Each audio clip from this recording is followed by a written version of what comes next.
y'all, Violet here, second generation homeschooling mom of 3. I have a 7-year-old, a 5-year-old, and an infant. Today I wanted to share with you some of our very favorite botany/plant ID resources. So let's get into it.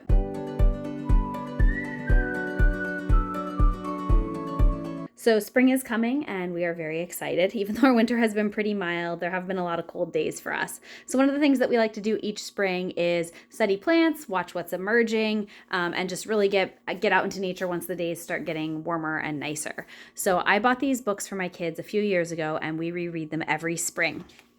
So let me show you the inside. The Thomas Alpel, who wrote these, is a botanist and wilderness person. Each of these books teaches you how to identify 8 families of plants. So plants are organized, if you don't know a lot about plants, plants are organized into families.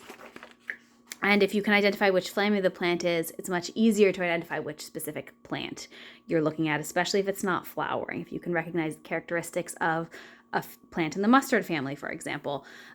Like this book talks about how every plant in the mustard family is safe to eat. So if you know you're looking at a mustard, then it's safe to eat.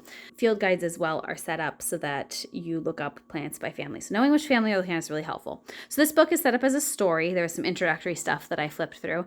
And then each family gets its own page. It has an illustration that's highlighting some characteristics that'll help you remember the family. So for example, for mint, they have square stems and a minty, as it says here, usually aromatic, opposite leaves, irregular flowers, and this picture is helping you remember that. So this girl, Shanlia, is trying to go on a quest to all the islands to collect various things, and each island has a guardian that exemplifies some of the characteristics of that plant's family. So the way that I use this with my kids is I'll read one family each day, and then we'll review as we go along, and there's also a card game that goes with the book, which I'll show you in just a second, that you can play with that helps you review all the things you learned, and then we'll try to find stuff outside that is from the families that we learned about. So that's how each of the pages for the families are set up. So in this book, this kind of is the roadmap for the entire thing. They cover the mint family, the parsley family, the mustard family, pea family, the lily family, the grass family, the rose family, and the aster family. And so they cover things like, for example, don't eat something without asking a grown-up. For example, the parsley family, some of the things in the parsley family are fine to eat, but a lot of them are super poisonous. Hemlock is in the parsley family. Everything that's a true lily is super poisonous. So I appreciate those safety notes as well. So we really enjoyed this book. And we got the card game to go with it, which the card game is just pictures of flowers, and then you can play matching or you can play sorting games with them. It's really just to reinforce what you've learned. So it has nice, clear pictures. It has different cards for the family if you want to play like a sorting game where you pile things. That doesn't go with that.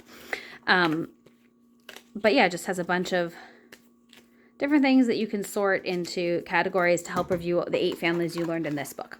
So we really enjoyed reading that. So I got the second book as well, which is 8 additional families. And it's set up the same way, with Shanlia going on a quest through time this time. But it covers 8 new families. So as you can see, the pages are set up the same way as the other book, with the illustrations to help you remember specific characteristics, the story, and then a more scientific drawing to help you remember the key points of identifying each family. This particular family, the buttercups, actually gets 2 pages because they're a little bit more complicated, but all the rest of the families just have 1 page like the other books. So the families that are covered in this book are the buttercups, arrowheads, mallow, primrose, iris, orchid, nightshade, and borage. And then this book also has grass ropes, which harkens back to the first book where you learned about grasses. And then it has a recipe for marshmallows at the end, which is from mallow roots, which is fun. And then the card game for this one, just like the card game for the first one, has pictures of plants, and here's the families, and you can sort them into the different families with the family cards. So, and they have what book they're from on the back. So if you mix the decks up, you can sort them out again. My kids and I really enjoy going through these books together and doing the games. For adults and for older kids, he has this book, Botany in a Day. I also own this book as well, but my husband has it at work because he's reading through it there. And so this is the newer edition that has color illustrations. The older editions still have all the detailed drawings and detailed information, but they're all in black and white. So I prefer the color edition, but the old ones have really all the same good information as well. And we just really like this as a supplement to our botany studies, more for me to read and then give information to the kids. I have not made it all the way through this. But you definitely could do this with older kids. You could do it quickly. I definitely don't think you could do it in a day, but you could do it more quickly. You could really break it down and go more slowly. Here's the quick guide. So yeah, we've really enjoyed all of Alpul's things. The last thing that I want to show you is also something that he has made, but it is not botany related. It's this wildlife web card game. And this is like if Pokemon was real animals, essentially.